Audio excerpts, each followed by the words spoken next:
पाया कि यार सच में ये सिचुएशन पॉसिबल है, and this person got Nobel prize for this. अब इंदिरा गांधी को उस समय अलग ही खेल चल रहा था। इंदिरा गांधी उस समय कांग्रेस में तोड़ फोड़ चल रहा था, कांग्रेस दो पार्ट में, but 1972 was the year that marked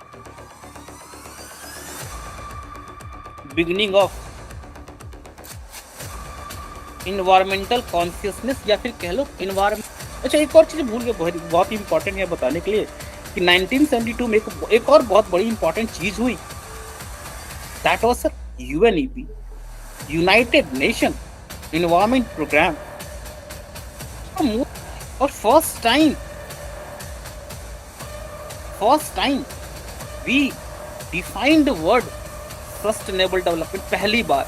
और दिस चीजें कुछ तो करना, सो नहीं 1992 we had our this, and this is from where actually started your real climate negotiation. 1992 वाले summit is also called Earth Summit. So देखो, पूरी कहानी हमारी फिर से वहीं शुरू होती है, इंडस्ट्रियल रिवॉल्यूशन।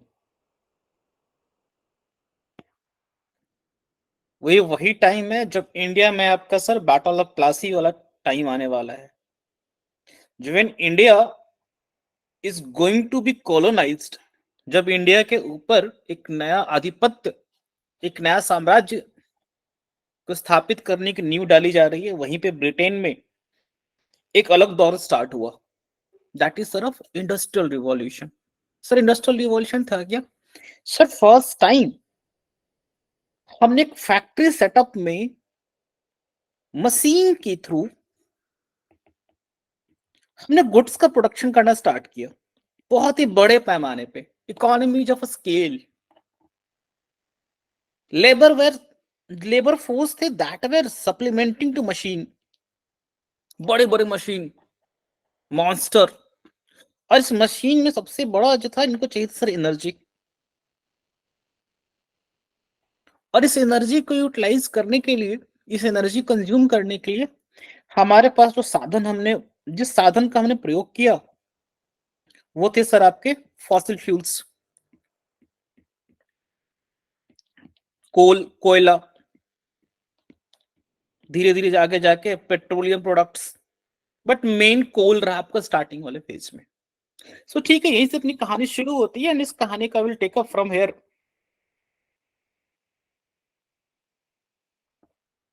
1750 देख रहे हो पीछे से, आपको इमेज दिख रही होगी इंडस्ट्रियल रिवॉल्यूशन का, बट इमेज भी बहुत ब्लर है, क्योंकि जब ये स्टार्ट हुआ था ना, तो नो वन रियलाइज्ड कि ये इंडस्ट्रियल रिवॉल्यूशन कोई प्रॉब्लम क्रिएट कर सकता है। एवरीवन वाज हैप्पी, क्या ही अपन ने अचीव कर लिया, वी अचीव समथिंग। अभी तक लोग समझ रहे हैं कि यार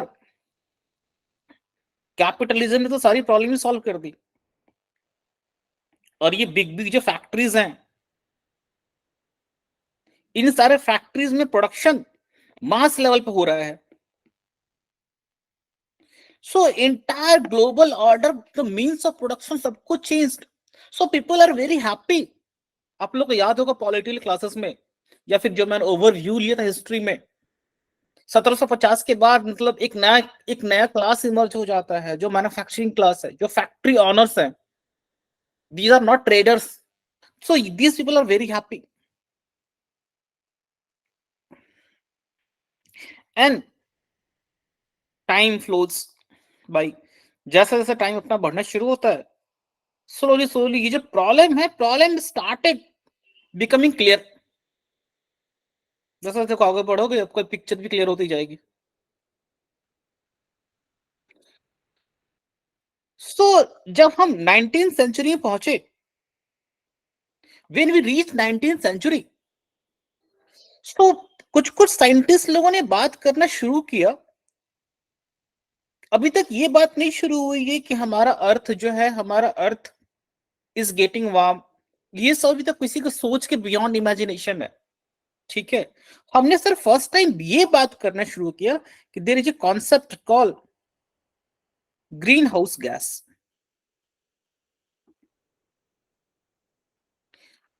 कुछ कुछ ऐसे गैसेस होते हैं जो अर्थ के हीट को ट्रैप करते हैं। ये बात पहली बार शुरू हुई। अब इसको समझते हैं कि सर ये कॉन्सेप्ट क्या है, कैसे इमर्ज हुआ था। सो एक्चुअली जो लोग बिल्कुल बिगनर हैं, बिल्कुल जीरो लेवल पे हैं, वो समझना इस बात को ध्यान से, this is our earth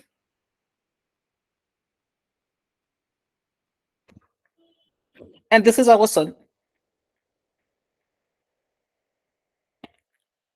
and जो हमारे सन से एनर्जी आती है, रेज, वो अर्थ पे सर आती है शॉर्ट वेव रेडिएशन के फॉर्म में। शॉर्ट वेव रेडिएशन क्या होता है? ये जो ये डायरेक्ट आपके सर लाइन के फॉर्म में नहीं आती है एनर्जी, एनर्जी वेव के फॉर्म में आती है। तो वेव आप लोग थोड़ा बहुत जानते हो कि वेव का ये ऐसा स्ट्रक्चर होता है, अप एंड डाउन करके एनर्जी प्रोपेगेट करती है। तो जब सर ऊपर से एनर्जी सन से नीचे आ रही होती है, तो वो एनर्जी, ये जो पीक्स हैं, इनके बीच का डिस्टेंस बहुत कम होता है, इसको बोलते हैं शॉर्ट वेव।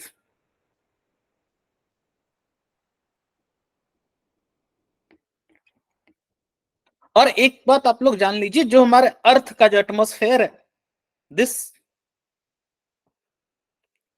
जो हमारे अर्थ का एटमोस्फेयर है,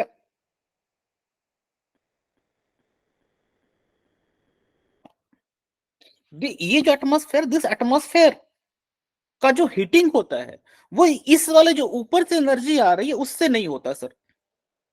जो डायरेक्टली सन से आ रहा है वो नहीं होता, रादर ये जो अपने अर्थ से जो एनर्जी वापस टकरा के, ये जो एनर्जी ऊपर से आई, फिर ये एनर्जी वर्थ से टकरा के अर्थ इस एनर्जी को धीरे धीरे करके वापस छोड़ती है,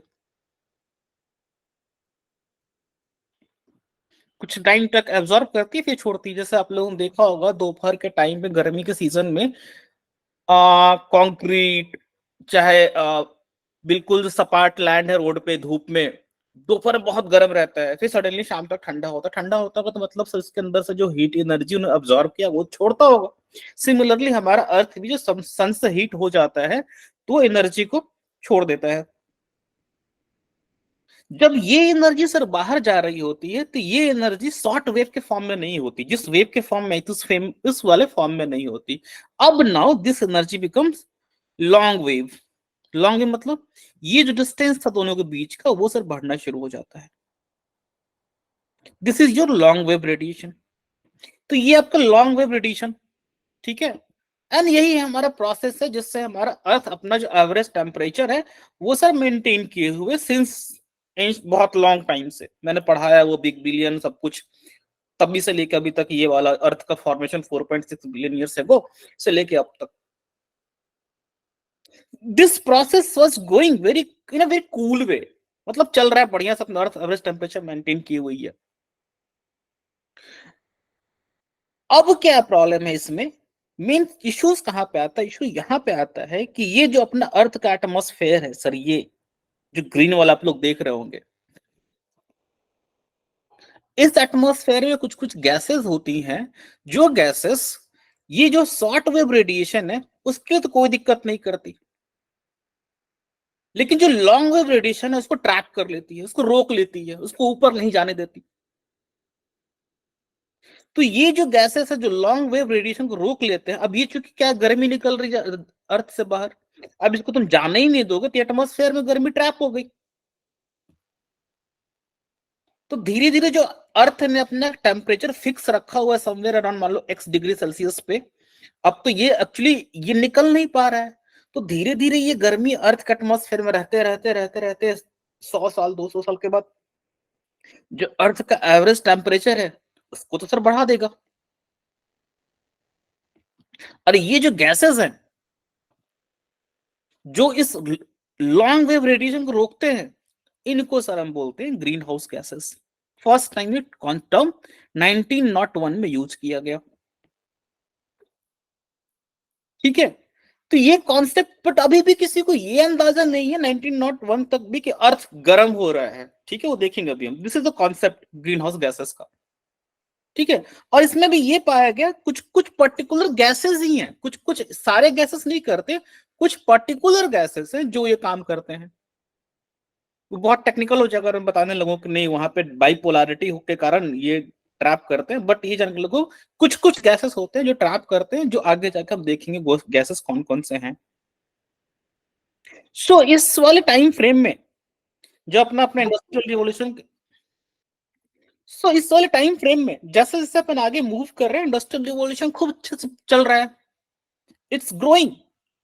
इनफैक्ट जैसे जैसे हमारा colonialism and imperialism is growing, हमारे पास बड़े बड़े कॉलोनीज को हम हथिया रहे हैं, इंडिया में बड़ा मार्केट बन रहा है। इमेजिन करो 1848 में ऑलमोस्ट डलहौजी ने सारे एरिया को कैप्चर कर लिया था।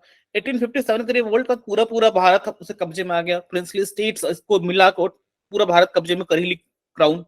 सो इनका एरिया एक्सपैंड हो रहा है, इनका मार्केट एक्सपैंड हो रहा है, इनका रिसोर्स कैप्चर करने का एरिया एक्सपैंड हो रहा है। तो सिमिलरली जो इनका ये इंडस्ट्रियल रिवॉल्यूशन है, जो इनके इंडस्ट्री जो वो भी तेजी से एक्सपैंड हो रहे हैं बिकॉज ऑफ मार्केट बड़ा हो रहा है। सो जैसे जैसे ये एक्सपैंड होते जा रहा है वैसे वैसे आपके गैसेस तेजी से एमिट होते जा रहे हैं। और 1901 में जस्ट अभी देखा कि फर्स्ट टाइम ये वाला कॉन्सेप्ट बहुत अच्छे से कॉन्क्रीटली हो गया कि कुछ गैसेस होती हैं जो हीट को ट्रैप करती हैं। अभी तक ये नहीं पता एग्जैक्टली कि एटमॉस्फेयर में गैसेस कितनी है क्या है, किसी ने इस बात को अंदाजा भी नहीं है। ठीक है, लोग ग्रीन हाउस गैसेस उस कॉन्सेप्ट को यूज कर रहे हैं। आपने देखा होगा कि कोल्ड क्लाइमेट में ग्रीन हाउस गैस का कॉन्सेप्ट यूज करके सब्जियां वगैरह उगाया जाता है बिकॉज वो हीट को ट्रैप करती हैं। So this process is going well. जैसे जैसे इनफैक्ट आप ये जो इंडस्ट्रियलाइज नेशन है वो इस लेवल पे पहुंच गई 19 नॉट के बाद धीरे धीरे कि वो वर्ल्ड वार सिचुएशन तक पहुंच गई। उनके दिमाग से चल रहा है रिसोर्स को जितना ज्यादा हो सकता है उतना कंज्यूम करो, डेवलपिंग कंट्रीज को खूब एक्सप्लॉइट करो।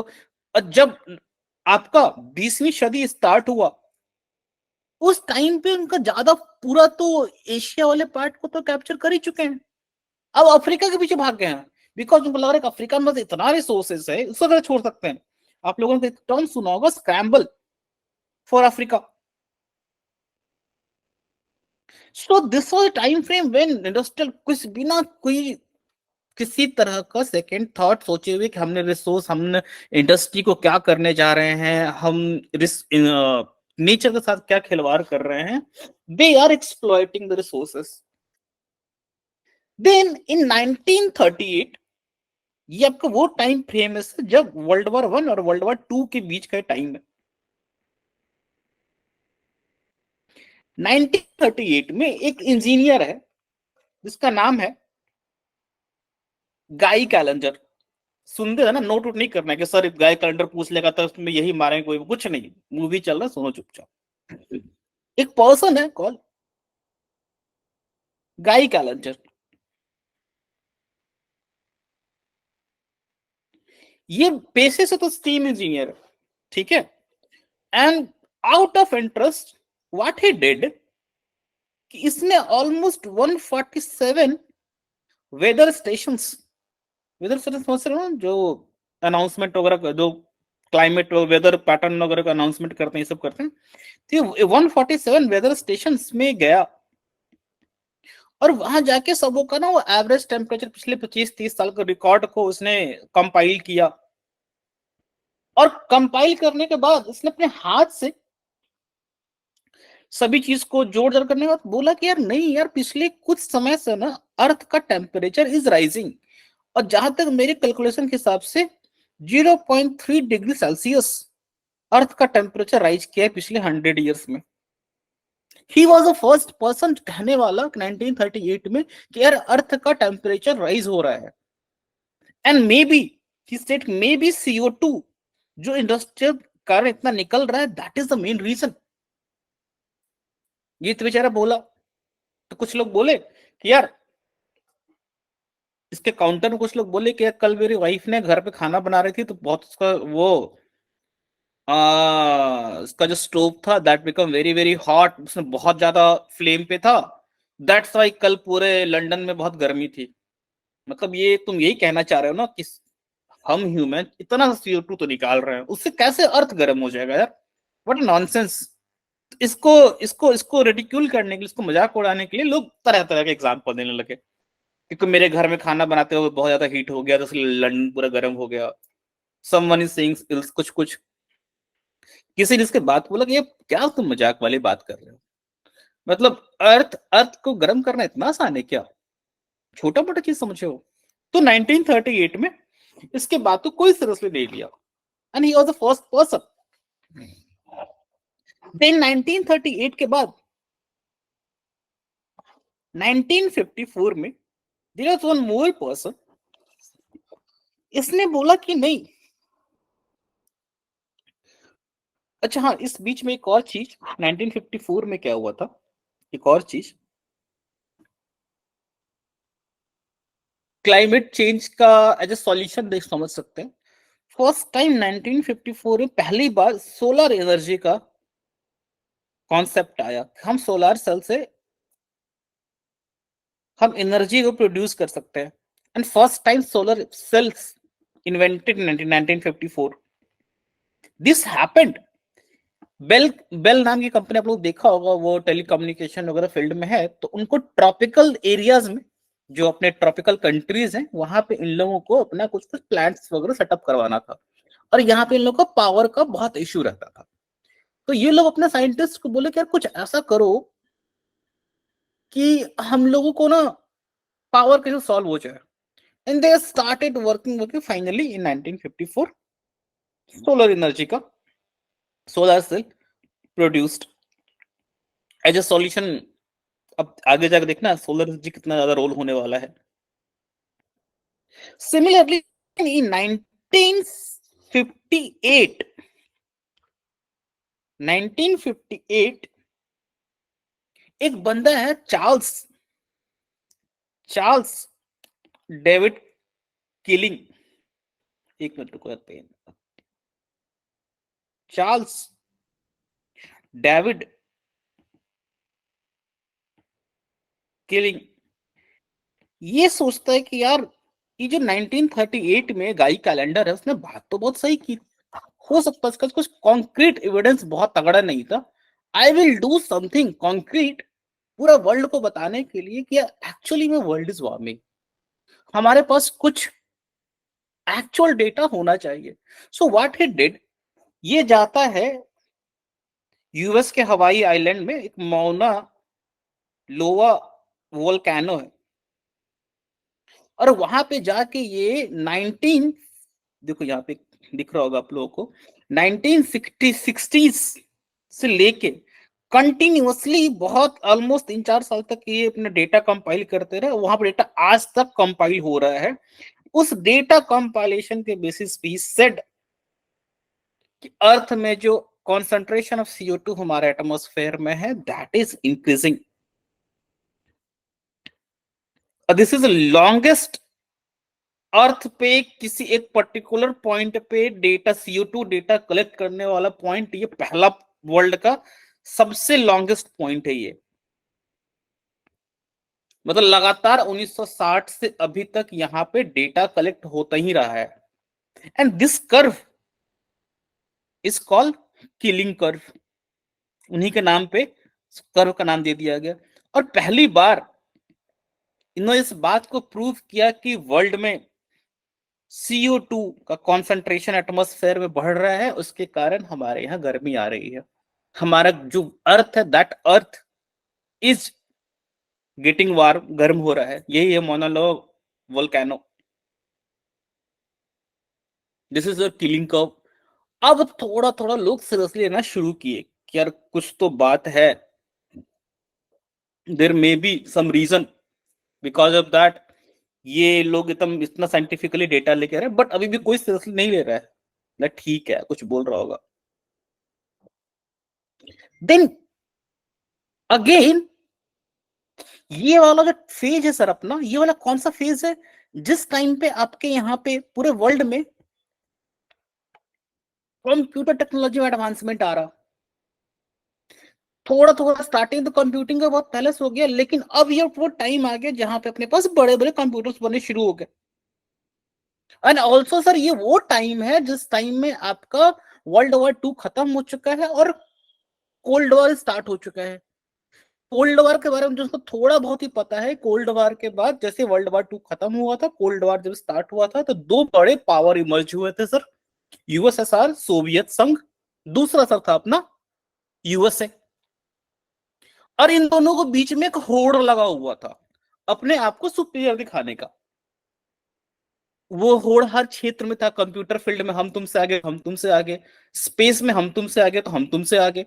तो इस फेज में, इस वाले फेज में, कोल्ड वॉर वाले इरा आप देखेंगे कि बहुत ज्यादा साइंटिफिक एक्सप्लोरेशन को लेके बहुत ज्यादा एक होड़ मचा हुआ है दोनों में।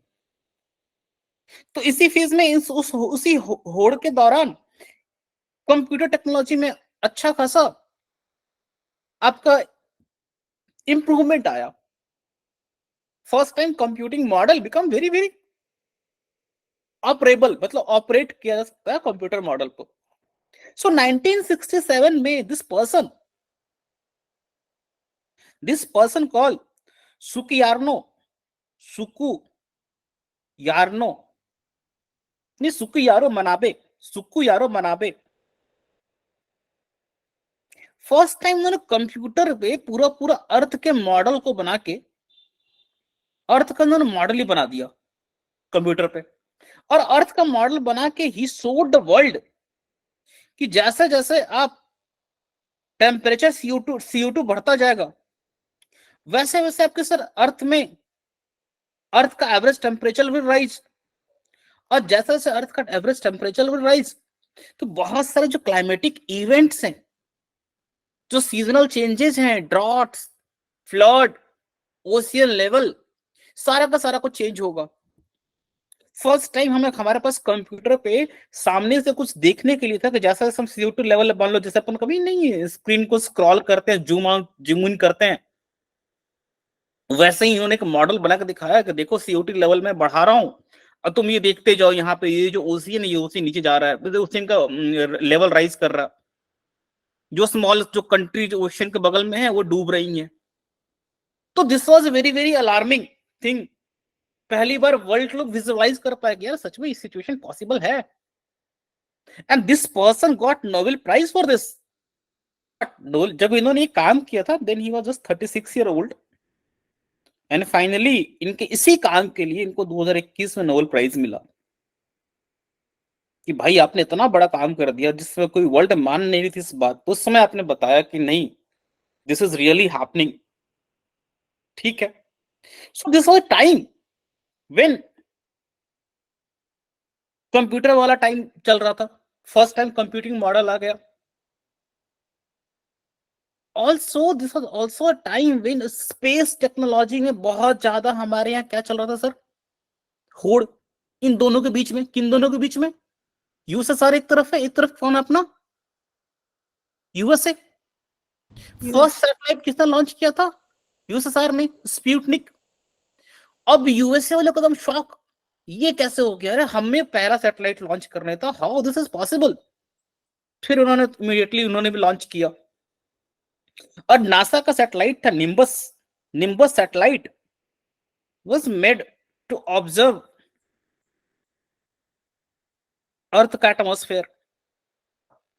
और पहली बार हमारे पास बिल्कुल सैटेलाइट से डेटा आ रहा था जिसके थ्रू हम अर्थ के एटमॉस्फेयर को ऑब्जर्व कर पा रहे थे। दिस इज फर्स्ट टाइम 1969 में।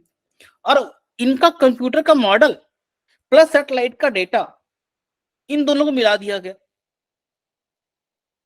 तो फर्स्ट टाइम वर्ल्ड देख पा रहे एक्चुअली में this is a problem, this is a very big problem. अभी तक हम लोग को लग रहा है कि ये जो 1938 में बात किया था कैलेंडर, उसको सबने मजाक में उड़ा दिया, लेकिन फर्स्ट टाइम जो सैटेलाइट से डेटा आया और इनका कंप्यूटर मॉडल दोनों को मिला के, really this is a real actual problem.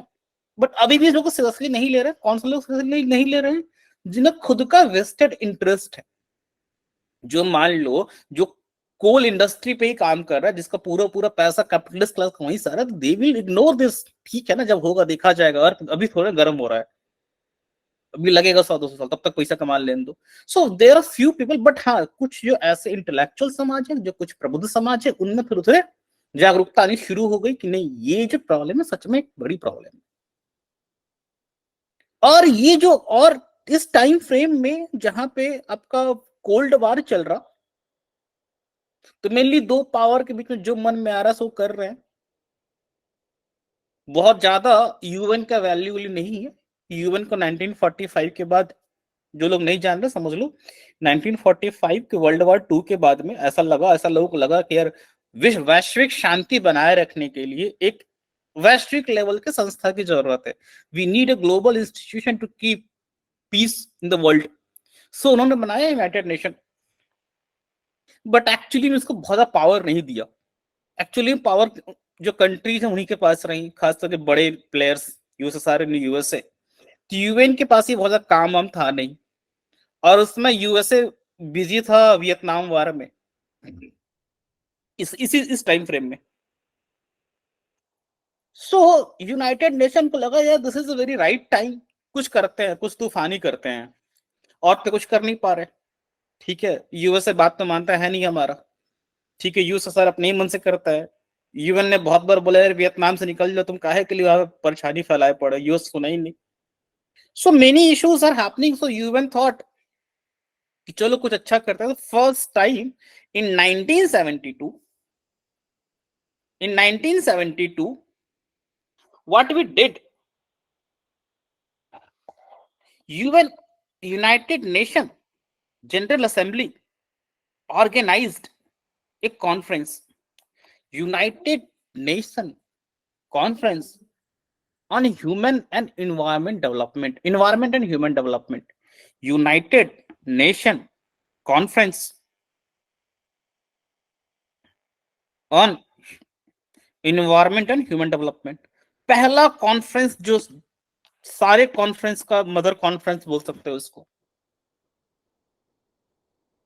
और सारे वर्ल्ड लीडर्स को बुलाया गया। और देखो यहाँ पे तुम्हारे पिक्चर्स बहुत क्लियर हो रहा है, जो पर इंडस्ट्रियल रेवोल्यूशन स्टार्ट किए थे बहुत ही अनक्लियर पिक्चर से धीरे धीरे 1970s पहुंचते पहुंचते पिक्चर सारी क्लियर होती जा रही कि हाँ यार सच में ये ग्लोबल वार्मिंग है, this we can't discard. So India से ही बुलाया गया। इंडिया में उसमें अपनी प्रेसिडेंट, प्राइम मिनिस्टर माता जी, सॉरी, इंदिरा गांधी। अब इंदिरा गांधी को उस समय अलग ही खेल चल रहा था। इंदिरा गांधी उस समय कांग्रेस में तोड़ फोड़ चल रहा था। कांग्रेस दो पार्ट में बट गया, ओल्ड फैक्शन, जो पुराने लीडर्स हैं, के कामराज, ऑल दिस थिंग्स। उस समय इंदिरा गांधी अपने यहाँ अलग ही माहौल। इंदिरा गांधी को जो पुराने वाले लीडर्स थे, जो इनके फादर के साथ काम किए हुए हैं, जवाहरलाल नेहरू के साथ, उनको लग रहा है कि तुम बच्ची हो तो हमारी बात सुनो, तो हम तुमको बताएंगे सरकार कैसे चलानी है। ये बोला देखिए आप लोग पुराने लोग हैं, आप लोग साइड हटिए, हम बताएंगे सरकार कैसे चलानी है। सो इंदिरा गांधी उस समय अपनी एक इंडिपेंडेंट आइडेंटिटी क्रिएट करना चाह रही थी 1960 लास्ट में, 1968-69। तो वो सारे लोग जो पुराने लोग हैं, मोरारजी देसाई, के कामराज, ऑल दिस थिंग्स, वो इंदिरा गांधी पे कंटिन्यूअसली अटैक कर रहे हैं कि ये पार्टी को वैल्यू नहीं देती, ये पुराने लीडर्स को वैल्यू नहीं देती है। और इन्होंने क्या टैक्टिक्स अपनाया, इन्होंने बोला पूरे इंडिया को कि मैं इन सभी लोगों को बात पे ध्यान नहीं दे रही हूँ, बिकॉज मेरा सिर्फ एकमात्र गोल है पॉवर्टी इरेडिकेट करना। मुझे गरीब लोगों के साथ बहुत ही सहानुभूति है। और इन्होंने अपने इंडिपेंडेंट आइडेंटिटी क्रिएट करने के लिए इन्होंने बहुत ही रेडिकल सोशलिस्टिक टर्न लिया। इन्होंने सोशलिज्म को बहुत ही रेडिकली अडॉप्ट किया। सो इसलिए देखेंगे 1969 में nationalisation of bank, Privi post council, many things इन्होंने अबॉलिश करवा दिया।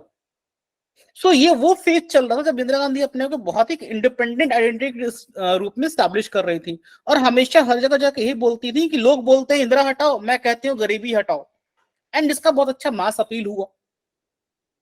तो व्हेन शी वाज इनवाइटेड, तो ये वहां भी जाके, और इनका इनका इनका सबसे जो इनका ब्रेन, इनका जो क्या कहते हो, चीफ सलाहकार, जो उनके पूरे पॉलिसी पे बिहाइंड ब्रेन था, that was a person called PN हस्कर। बहुत ही शातिर आदमी, I think he was some IAS officer. बहुत ही शातिर आदमी, बहुत शातिर। इनके आने से पहले तक पीएमओ ऑफिस एक सिंपल सा ऑफिस हुआ करता था, जिसका कोई डर और नहीं था। पीएन हस्कर ने इस पीएम ऑफिस को इस लेवल पहुंचा दिया कि पीएम ऑफिस से कॉल आया तो लोग डर से परेशान। पीएन हस्कर वो पर्सन है जिसने हर पॉलिसी इंदिरा गांधी के साथ बैठ के इंदिरा गांधी यही बताते थे कि ये करना है, ये नहीं करना है। सो इंदिरा गांधी अब 1972 इंदिरा गांधी को आना है यहाँ पे स्टॉकहोम कॉन्फ्रेंस में, क्योंकि ये वाला कॉन्फ्रेंस स्टॉकहोम में हुआ था, जिसलिए उसको स्टॉकहोम कॉन्फ्रेंस ही बोलते हैं। सो इंदिरा गांधी आई और इंदिरा गांधी फर्स्ट टाइम यहाँ पे आके बोली कि जो प्रॉब्लम है इन्वायरमेंट का, ये प्रॉब्लम इन्वायरमेंट का बिकॉज ऑफ पुअर पीपल। इनके दिमाग से पॉवर्टी पॉवर्टी चल रहा है, अपने आप को दिखाना है इनको हम गरीबों के मसीहा हैं। So everywhere she is talking about poor poor, अपनी इंडिपेंडेंट आइडेंटिटी क्रिएट करने के लिए। और उस समय अभी तक भारत में अभी कोई इन्वायरमेंट का बहुत कॉन्शियस नहीं हुआ, बिकॉज वो प्रॉब्लम किसी को दिख ही नहीं रहा अभी तक। सो सी वो वहां पे गए, इन्होंने बहुत ही फेमस स्पीच दिया, जिस स्पीच में she talked about one earth, one environment and one humanity. ये फेमस स्पीच है इंदिरा गांधी का, one earth, one environment, one humanity. Actually अब देखेंगे तो कहीं ना कहीं ये सेम चीज आपको अभी जो G20 हुआ है, जैसे मोदी जी ने कुछ ऐसा ही नारा है, one nation one one earth, earth, one earth one future, family, कुछ कुछ है ना ऐसा करके मोदी जी का भी, one world one family, one earth. In fact आप इंटरनेशनल सोलर अलायंस का भी देखेंगे, वन सन, one one sun one world करके है ना, उसका भी ऐसा ही कुछ है। सो बेसिकली ये फर्स्ट टाइम इंदिरा गांधी ने ऐसा कॉइन किया था। सो वहां पे गई, वहां पे बहुत अच्छा स्पीच दिया। उस स्पीच में उन्होंने बात कही कि देखिए डेवलपिंग कंट्रीज और डेवलप्ड कंट्रीज की प्रॉब्लम अलग अलग है सर। डेवलप्ड कंट्रीज के प्रॉब्लम है कि उन्होंने इंडस्ट्रियलाइज कर लिया, उनके यहाँ CO2 के इमिशन बहुत ज्यादा है, इसलिए उनके यहाँ global warming all this issues हैं ओवरऑल। बट इंडिया में प्रॉब्लम क्या है कि इंडिया में सर अभी हमारे यहाँ गरीबी बहुत है, तो हम अभी जो नेचुरल फूड है, नेचुरल रिसोर्सेज, उससे बहुत ज्यादा डिपेंडेंट है। तो जो हमारे गरीब के लोग हैं, गरीबी से लोग जूझ रहे हैं, वो दे गो इनटू फॉरेस्ट, फॉरेस्ट को डिस्ट्रॉय करेंगे। हमारे यहाँ sir slash and burn agriculture में नहीं चीजें, तो वी नीड, गरीबी को सबसे पहले हटाओ तो एनवायरमेंट अपने आप प्रोटेक्ट होगा। Plus we need concrete steps. फिर उसके बाद Indira Gandhi came back India. हंसकर जी बोले कि अब क्या, स्पीच तो बहुत बढ़िया दे दी आप, एकदम पूरा मीडिया उडिया में छा गई हैं आप तो। बोले गरीबी लब कैसा रहा, बोले बहुत बढ़िया पॉइंट गरीबी लब बोली हैं आप, अब क्या। बोले काम करो, इंडिया फर्स्ट टाइम एक्ट लेके आओ, इससे भी अच्छा हम लोग नाम बनेगा कि वर्ल्ड में हम लोग लीडिंग कंट्री हैं एक्ट लाने वाले। So 1972 wild life protection act, and she was trying to establish herself कि देखो मैं कितनी इन्वायरमेंटल कॉन्शियस हूं। So wild life protection act लाने के बाद प्रॉपर इन्होंने एनिमल्स को बहुत सारे स्केड्यूल में डिवाइड किया, बहुत सारे लॉज लेके आए। इसके पहले इंडिया में सिर्फ 5 नेशनल पार्क था, 1972 के बाद नेशनल पार्क बनने शुरू हो गए। 1972 के बाद ही जो आपका 42 से कॉन्स्टिट्यूशन सेकंड कॉन्स्टिट्यूशनल अमेंडमेंट होता है, you will see lot of environment related चीजें इन DPSP and your fundamental duties, क्योंकि इंदिरा गांधी अभी उसी मूड में चल रही हैं। 1972 में आप देखेंगे कि नेशनल प्रोजेक्ट टाइगर स्टार्ट होता है, नेशनल टाइगर कंजर्वेशन अथॉरिटी बनता है। सो इंदिरा गांधी की मूड ही भी अलग है, पुअर प्लस इन्वायरमेंटल। इनका घुस क्या है कि यार अपनी इंडिपेंडेंट आइडेंटिटी क्रिएट करनी है, you need something to create पूरे वर्ल्ड को बताने के लिए। 19 ये दौर है जब इंदिरा गांधी बहुत सारा चीज इन्वायरमेंट को लेके नए नए चीज लेके आना, नई नई चीजें करवाना, नेशनल पार्क को प्रमोट करना, मतलब इतना ही ऑब्सेस्ड हो गई थी कि अगर 4-5 साल और रहती तो दो चार प्रजाति के जानवरों को सिटीजनशिप दे देती है कि भारत में ह्यूमंस के अलावा 2-4 ये जानवर, इनको भी नागरिकता हम देंगे। फिर खैर anyhow she lost election, so इनका वो वाला प्रोजेक्ट अधूरा रह गया। So in 1972 was the year that marked beginning of environmental consciousness या फिर कह लो इन्वायरमेंट को प्रोटेक्ट करने के, क्लाइमेट चेंज के प्रति एक ग्लोबल लेवल पे तुम्हारा निगोशिएशन स्टार्ट हुआ। और इनफैक्ट ये टाइम था जब अपने इंडिया में भी इस चीज का कॉन्शियसनेस जगना शुरू हुआ। ऑल दो मोटिव कुछ और था, बट उसका इम्पैक्ट अब देखने को मिल रहा है। वाइल्ड लाइफ प्रोटेक्शन एक्ट ने बहुत ही अच्छा हमारे कंट्री को सर्व किया है। आज हमारे पास मोर देन 100+ नेशनल पार्क्स हैं, all this things, community reserve, community centres, बहुत चीजें हैं। This all came from here 1972। और एक और जो सबसे बड़ी बात, ये जो कॉन्फ्रेंस सर हुआ था, ये कॉन्फ्रेंस चला था 5 जून से 12 जून। ये कॉन्फ्रेंस स्टार्ट हुआ था 5 जून को, और तब से लेके आज तक 5 June is celebrated as environmental day, international environment day. ठीक है सर, याद रख लीजिएगा आप लोग, 5 जून को इन्वायरमेंट डे वी सेलिब्रेट। अब बट अगेन दिस इज, ये अभी भी वर्ल्ड के लिए मेन एजेंडा नहीं है। इंदिरा गांधी भी अपनी इमरजेंसी में व्यस्त हो गई, 2-4 वो लगवा दी, एक्ट वक्त लागू करवा दी, बट इनका तो मेन एजेंडा तो है नहीं, एक्चुअल में रियल मोटिव तो है नहीं। रियल मोटिव तो है कि अपने आप को इंडिपेंडेंट आइडेंटिटी क्रिएट करना। सो आप देखेंगे 1972 के बाद में इंडिया में इमरजेंसी आ गया। 1975 25 जून 1975 से 76 नहीं 75 इमरजेंसी आ गया। उधर वर्ल्ड में क्या चल रहा है, कोल्ड वॉर चल रहा। तो no one is very much serious, ठीक है, यूएन ने करवा दिया, सो हो गया। देन 1979 में पहली बार साइंटिस्ट लोग आपस में मिले, and the first world climate conference occurred. इसमें मेनली ये scientist are together sitting, and they said actually में this is a problem. Actually में हमारे पास प्रॉब्लम है, we need some scientific solution, we need some scientific way to measure actually में किस किस एरियाज पे, किस किस वर्ल्ड के किन किन लोकेशन पे क्या इम्पैक्ट पड़ा है, किन किन तरह के इकोसिस्टम पे इस ग्लोबल वार्मिंग क्या इम्पैक्ट पड़ रहा है, ये जानने की जरूरत है। ये साइंटिस्ट थोड़े से ए पॉलिटिकल है, इनका बहुत ज्यादा पॉलिटिकल इंटरेस्ट नहीं, तो ये थोड़े से अनबायस्ड होके बात कर पा रहे हैं। This is a big move. अच्छा, एक और चीज भूल गया, बहुत इंपॉर्टेंट है बताने के लिए, कि 1972 में एक और बहुत बड़ी इंपॉर्टेंट चीज हुई, that was sir UNEP, united nation environment programme. Most important चीज 1972 में। अब भाई यूएन कहीं प्रोग्राम है, यूएन कहीं सब कुछ है, तो यूएन ने बोला कि नहीं, एक तो कुछ हमें भी कॉन्क्रीट कर देना चाहिए। So they made UNEP, united nation environment programme. ठीक है, एंड डेवलपिंग कंट्रीज बहुत खुश हुए, मतलब नाचने वाचने लगे वहीं पे। इसलिए नहीं नाच रहे थे कि यूएनईपी बना है और ये भी इन्वायरमेंट का प्रोटेक्शन होगा, लेकिन इसलिए नाच रहे थे कि पहली बार कोई यूनाइटेड नेशन की कोई बड़ी बॉडी बनी है जिसका सेंटर, जिसका हेडक्वार्टर थर्ड वर्ल्ड कंट्री में होगा, that is in Nairobi, Kenya. ये अलग ही खुश हैं डेवलपिंग कंट्रीज वाले, थर्ड वर्ल्ड कंट्रीज, कि यार यूएनईपी इससे बिल्कुल मतलब नहीं कि यूएनईपी क्या काम करेगी नहीं करेगी, इससे मतलब हेडक्वार्टर इसका डेवलप्ड कंट्रीज के बाहर है। दे आर वेरी हैप्पी, उनको भी बहुत ज्यादा कंसर्न भी नहीं है कि यार ये क्लाइमेट चेंज वगैरह क्या होता है।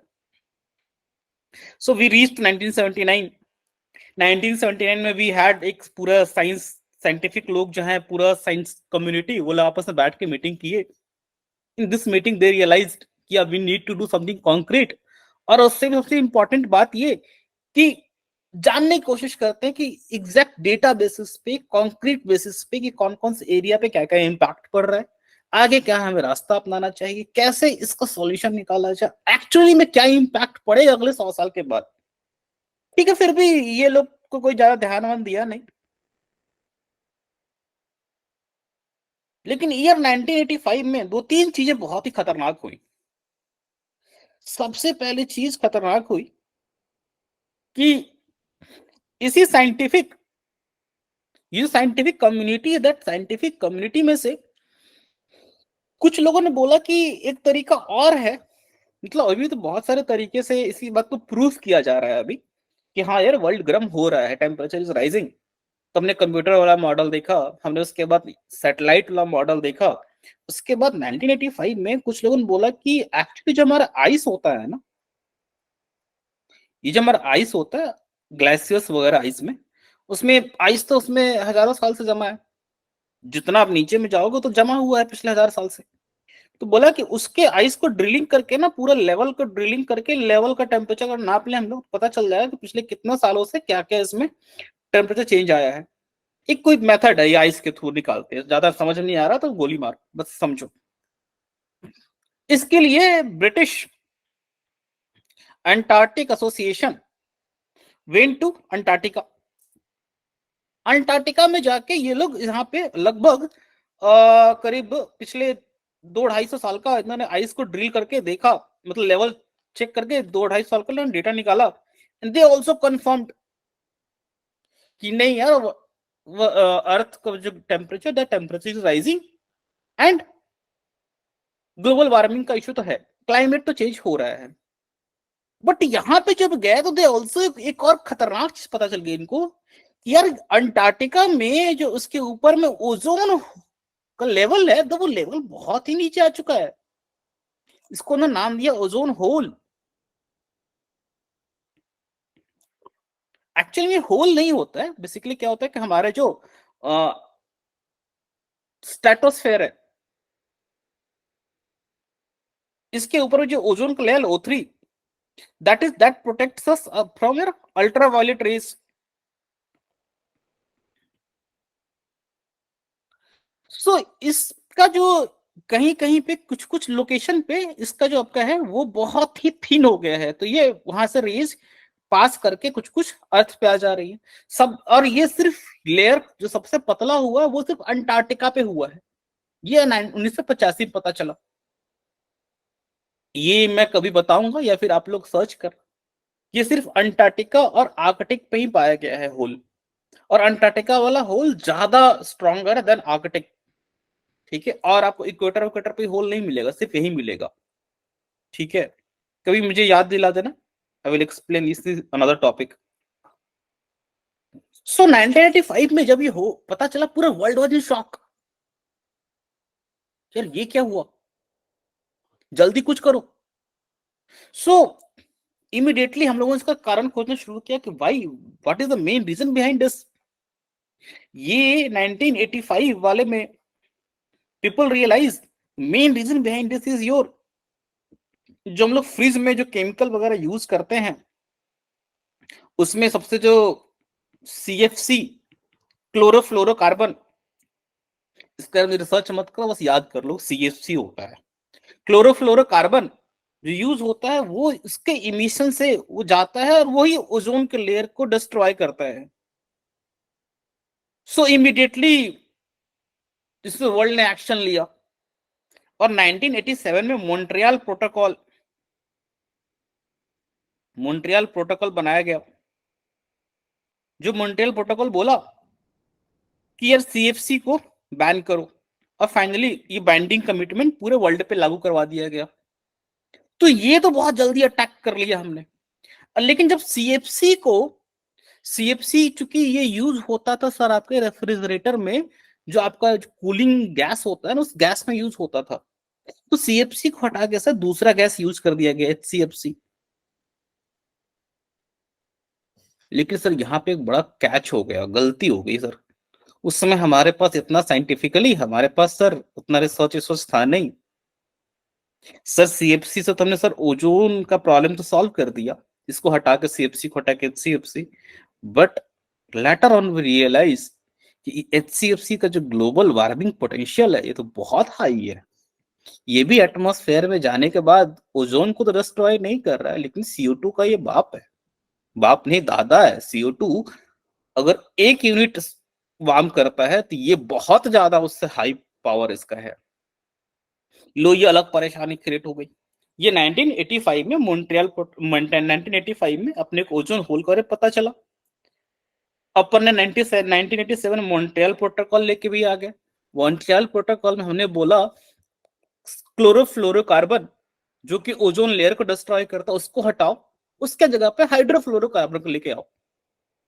हमने ले भी आए, वे बहुत खुश, पूरा वर्ल्ड एकदम झूम रहा है कि यार हमने ओजोन का प्रॉब्लम सॉल्व कर दिया। कुछ समय बाद पता चला कि यार ये तुमने और बड़ी प्रॉब्लम क्रिएट कर दी। ठीक है, देखेंगे उसको भी आगे। सो 1985 में एक घटना तो ये हुई। दूसरी इंपॉर्टेंट इवेंट क्या हुई कि सर इस टाइम पे आपका लिथियम बैटरी का खोज हो गया।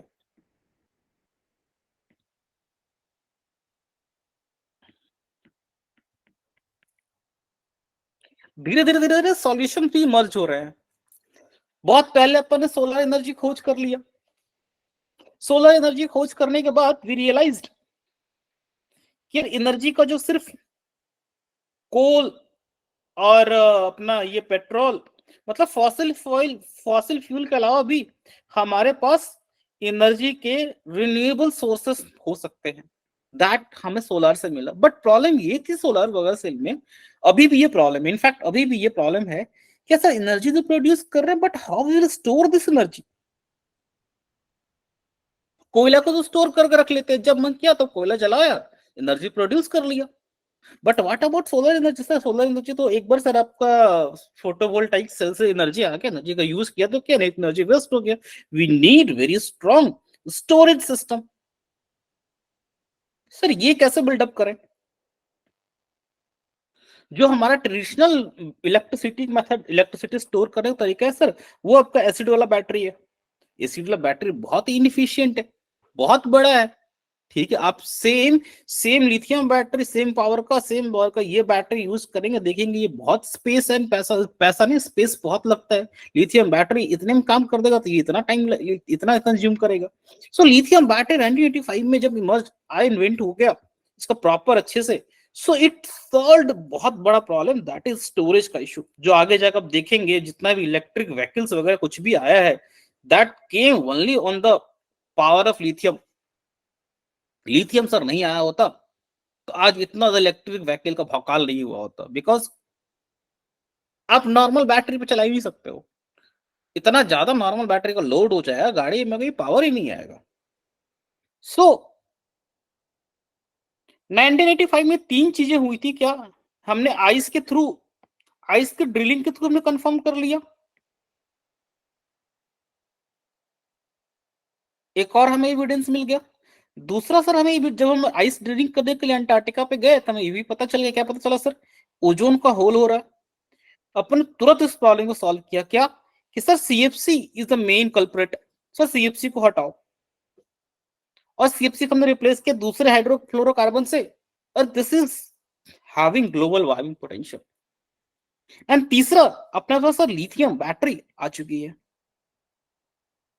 बट इसका अभी तक अपने को रोल नहीं पता है। इसका रोल अपने को थोड़ी देर बाद समझ में आएगा। अगेन इन 1987 एक बहुत बड़ा चेंज आया। बहुत बड़ा चेंज क्या आया सर कि एक कमेटी बनाई गई, यूएन नहीं बनाया था, एंड इस कमेटी का नाम था ब्रटलैंड कमीशन। इसको बनाया गया था क्या तुम ना सस्टेनेबल डेवलपमेंट के बारे में कुछ में बताओ कि सस्टेनेबल डेवलपमेंट होता क्या है, what is this. And she is a ma'am, she Brundtland ma'am ही। कंपनी का ऑफिशियल नाम कुछ और था, that official name was company for promote, एक second, official name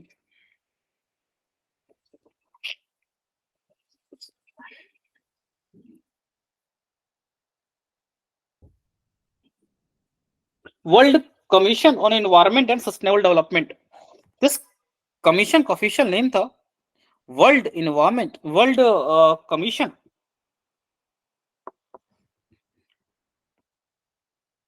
environment and sustainable development. This was official name, but चूंकि ma'am chairman थी, इनके नाम पे रखा गया।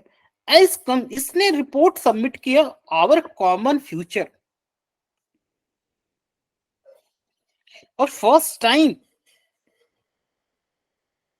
Time we defined word sustainable development. पहली बार सस्टेनेबल डेवलपमेंट का जो कॉन्सेप्ट इमर्ज हुआ ग्लोबल फोरम पे।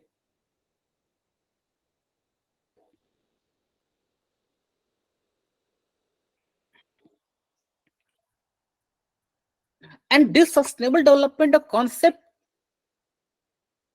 पहली बार वेस्ट वाले कंट्री को बताया गया है कि सर आप जिस तरह से डेवलप कर रहे हो वो डेवलपमेंट का तरीका is not right.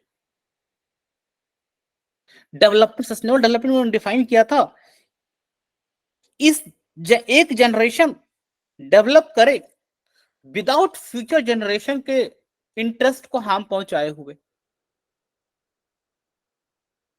So first time ये कॉन्सेप्ट आया कि सर आप जो ग्लोबल वार्मिंग का रेट कर रहे हो आप अभी खूब डेवलप कर लो, बट सर मैं इस डेवलपमेंट को सस्टेनेबल डेवलपमेंट के अंदर नहीं मानेंगे, बिकॉज जब आने वाले आगे के फ्यूचर उनको आप डबल मार दे रहे हो। पहला मार तुम उनके लिए रिसोर्स नहीं छोड़ रहे हो, सोच over exploitation of resources. Second कि सर ये जो आने वाली पीढ़ी के लिए आप जो अर्थ का टेम्परेचर बढ़ा देंगे, उस टेम्परेचर बढ़ने के कारण वो they will face so many consequences. So as a development sir वो होना चाहिए जो कि सस्टेनेबल हो।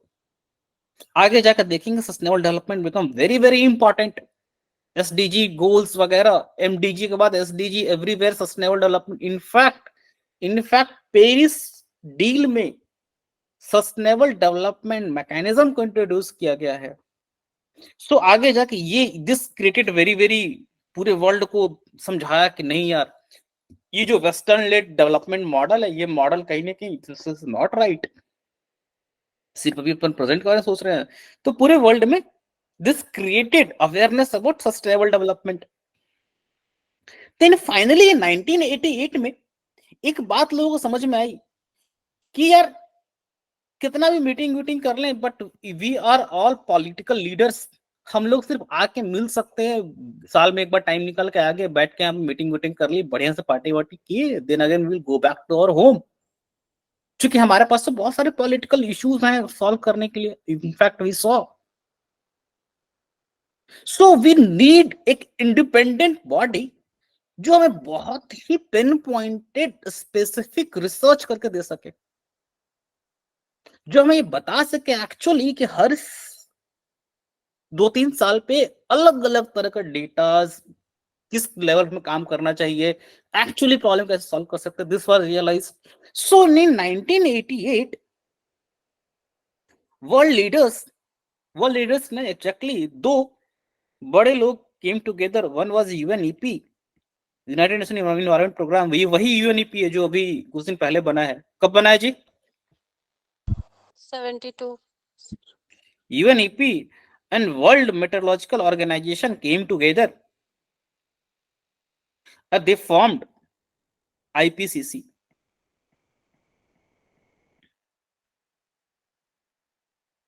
Inter governmental panel on climate change. इसका सिर्फ एक ही काम है, भैया आप रिसर्च करो, आप रिसर्च करके हमारे को रिपोर्ट दो।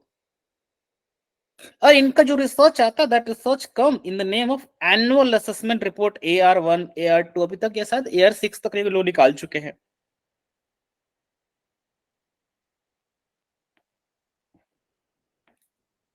तो आईपीसीसी बनने के बाद एक नया ही बूस्ट मिल गया।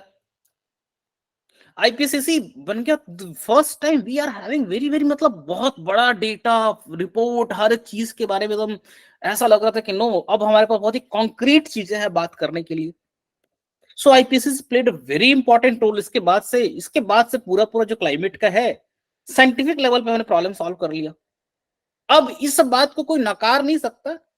अभी मतलब कुछ गधे तो हैं अभी भी जो कि दे विल से कि नहीं ग्लोबल वार्मिंग नहीं है, बट हाँ अभी मेजोरिटी पूरे वर्ल्ड में लोगों में एक्सेप्टेंस आ चुका है कि यार प्रॉब्लम तो है, ये साइंटिफिक लेवल पे प्रूव हो चुका है प्रॉब्लम है। आईपीसीसी का आने के बाद ये बात तो बहुत अच्छे से स्टैब्लिश हो गया। इनफैक्ट कंट्रीब्यूशन ऑफ आईपीसीसी और आईपीसीसी में जो आईपीसीसी की बात एक बात बताऊं कि आईपीसीसी के कंट्रीब्यूशन के कारण आई थिंक इन सम 2006 के आसपास में इसको नोबेल पीस प्राइज दे दिया गया। इतना ज्यादा लोग उससे खुश हो गए, क्या तुमने ये बढ़िया काम किया है, तुमने पूरे वर्ल्ड को अवेयरनेस जगा दिया, इसको नोबेल पीस प्राइज दे दिया गया। एंड उस time there was a person called Rajendra Pachauri who was the head. very very influential person. Rajendra Pachauri was leading IPCC for almost 13 years continuously. 13 साल से लगातार he was president of IPCC. IPCC के behalf पे यही Nobel prize देने गए थे. He is from India. India में एक इंस्टीट्यूट है TERI, Tata institute of research and innovation करके कुछ है TERI, Tata environmental and research institute. ये नॉन प्रॉफिट टाइप की ऑर्गेनाइजेशन है. ये पहले यहीं पे थे, he was head of that, और यहीं से इनको उठा के आईपीसीसी वालों ने बुलाया कि सर आप हमारे यहाँ हेड करो. And he was very very influential. लगातार 13 साल तक इन्होंने बहुत ही आउटस्टैंडिंग रिपोर्ट्स प्रोड्यूस करवाए. And because of that IPCC को नोबेल प्राइज दिया गया. 2015 में इनके ऊपर कुछ कुछ एलिगेशन वगैरह लगा दिए गए, सेक्सुअल एलिगेशन के, सेक्सुअल हरासमेंट वगैरह करते हैं. इन्होंने रिजाइन कर दिया आईपीसीसी पोस्ट से. बाद में पता चला कि नहीं यार वो सारी allegation was not true. Finally in 2020 में he died. But this person played a very important role in establishing ये आईपीसीसी की रिपोर्ट्स. सो आईपीसीसी का पहला रिपोर्ट केम इन 1991-1992 के आसपास. ठीक है. और इस समय का जो टाइम था, वक्त था, ये वक्त अब बदलने वाला है. क्या बदलने वाला है सर, क्या हुआ? अब पूरे वर्ल्ड लीडर्स का ध्यान अब जाएगा कि सर क्लाइमेट चेंज के प्रॉब्लम को सॉल्व करते हैं, क्योंकि इनका एक बहुत बड़ा प्रॉब्लम अब सॉल्व हो चुका है. वो कौन सा प्रॉब्लम सर सॉल्व हो गया है? अभी तक इन लोगों का पूरा ध्यान था पॉलिटिक्स पे. कहा कि पॉलिटिक्स सर, कोल्ड वार का पॉलिटिक्स. और 1991 में यूएसआर को कोलैप्स हो गया. अब यूएसआर कोलैप्स हो गया. अब कुछ काम तो बचा नहीं है. वो जो रेस चल रहा था वो रेस भी थोड़ा सा हॉल्ट लगा. अब लगा यार कुछ तो तूफानी करते हैं, अब कुछ बढ़िया करते हैं. सो दे रियलाइज यार अभी 1972 वाले का 20 साल 1992 में पूरा होगा. So we will have a meeting. फिर से पूरे वर्ल्ड जितने भी लीडर्स हमको बुलाते हैं. अब बुला के ना वी विल दिस टाइम पे we will do something very big. Rio de Janeiro में दे कन्वेंड मीटिंग इन 1992. तो यहाँ पे ना जो आपका सिचुएशन है, बहुत सारा चेंज आ चुका. क्या आ चुका है? जो पॉलिटिकल एंगेजमेंट था पूरे वर्ल्ड का कोल्ड वॉर के टाइम में, दोनों एक दूसरे में भिड़े पड़े थे एंड एक दूसरे पे क्रिटिसिज्म ब्लेम गेम, वो खत्म हो चुका है. वर्ल्ड का एटमॉस्फेयर इस थोड़ा सा लिबरल हो चुका. वो टेंस माहौल नहीं है अभी. दूसरा, इसी 1972 से लेके 1988 आते आते यहाँ 1991 तक आते थे, बहुत सा सीन चेंज हो चुका है. We have UNEP, we have IPCC, we have sustainable development report, Brundtland commission. So world में जो अवेयरनेस है वो अवेयरनेस से बहुत भाग चुका है. People are really serious about this, किसे कुछ तो करना है. सो नहीं 1992 we had our this, and this is from where actually started your real climate negotiation. 1992 वाले summit is also called Earth Summit.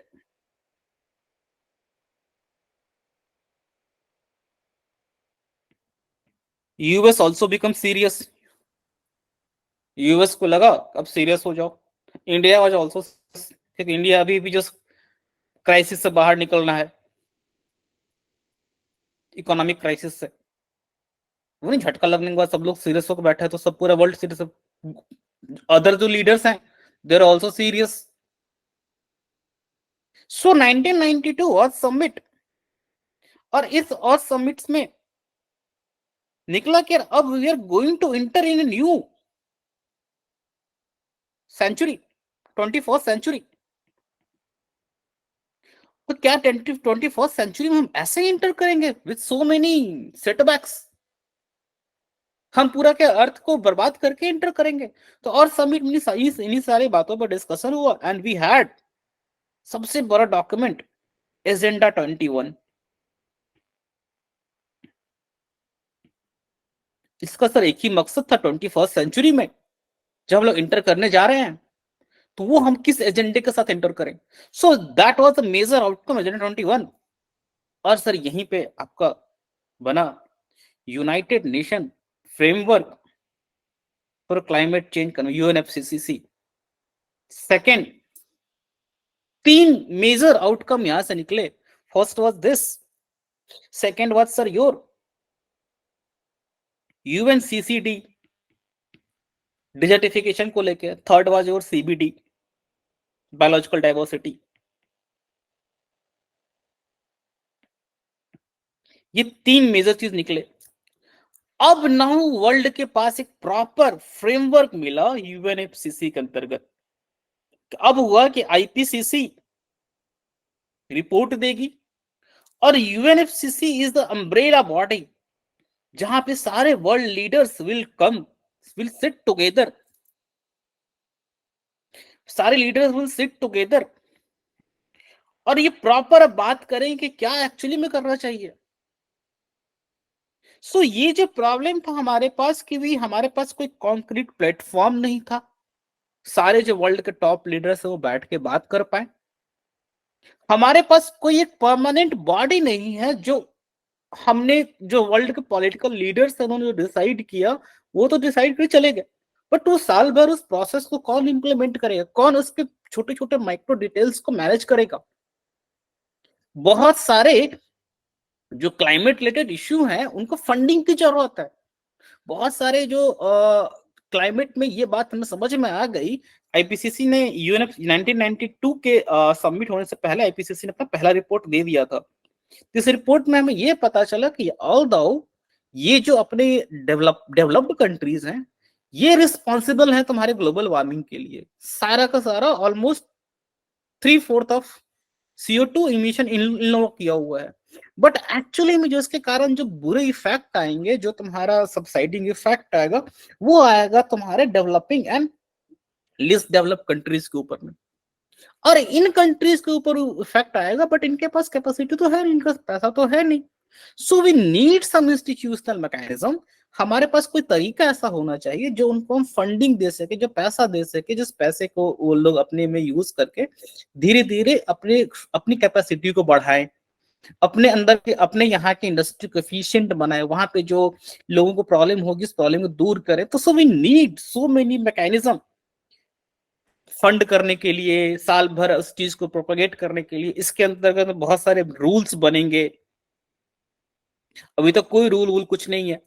सो ये यहां से एक्चुअल थिंग स्टार्टेड UNFCCC। अब UNFCCC 1992 में बन गया। बोले अब क्या? सो दे ऑल बोले कि ठीक है, अब तो यार सारा बात क्लियर हो गया, अब हम लोग बैठ के विल सिट। 2-3 साल लगा इन लोगों को बात समझने सुनने में। दे स्टार्टेड करना क्या है, करना क्या है। फाइनली इन 1995, 2-3 साल के बाद इन्होंने पहला रूल बनाया। इस रूल को प्रोटोकॉल भी कहते हैं, that is Kyoto protocol. Kyoto protocol के अंतर्गत उन्होंने बहुत सारे रूल्स बनाए डेवलप्ड कंट्रीज के लिए कि डेवलप्ड कंट्री वाले भैया, सबसे ज्यादा रिस्पॉन्सिबिलिटी आपका है कि आपने ये जितना भी ग्लोबल वार्मिंग क्लाइमेट चेंज का इश्यू है, that is because of you. Developing countries को तो अभी नहीं बोल सकते, लिस्ट डेवलप कंट्री तो बिल्कुल ही नहीं बोल सकते हैं। आपने बिकॉज ऑफ योर इंडस्ट्रियलाइजेशन, आपके यहाँ का जो क्वालिटी ऑफ लाइफ है, your living standard per capita income बहुत हाई है। अभी डेवलपिंग कंट्रीज को जरूरत है, उनको भी कोल पे हम नहीं मना कर सकते, बट आप तो ये क्योटो प्रोटोकॉल में इस बात को बोला गया कि आप जितने भी डेवलप्ड कंट्रीज हैं, आप धीरे धीरे सर अपने इमिशन को कम करना शुरू करो और थोड़ा बहुत फंडिंग वंडिंग निकालो। तो यहाँ पे बहुत ज्यादा, बट ये इतना आसान नहीं जितना आसान मैं कह रहा हूँ, उतना आसान, इसके पीछे बहुत पॉलिटिक्स चली। सबसे ज्यादा बदमाश US।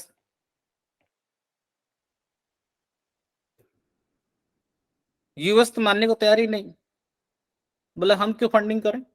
बोला अरे इंडिया चाइना के पास इतना पॉपुलेशन, इतना वो लोग धुआं धुआं उड़ाया पड़ा है, हमसे क्या पैसा मांग रहे हो। और कुछ कुछ पागल ट्रम्प टाइप के आते हैं। ट्रम्प लिटरली सेड, जब उसने पेरिस डील से विड्रॉ कर लिया था, ही लिटरली सेड ग्लोबल वार्मिंग कोई चीज होती नहीं है, ये सब ऐसे ही हवा बनाया गया है। ठीक है, मैं यहाँ से I will take up in another class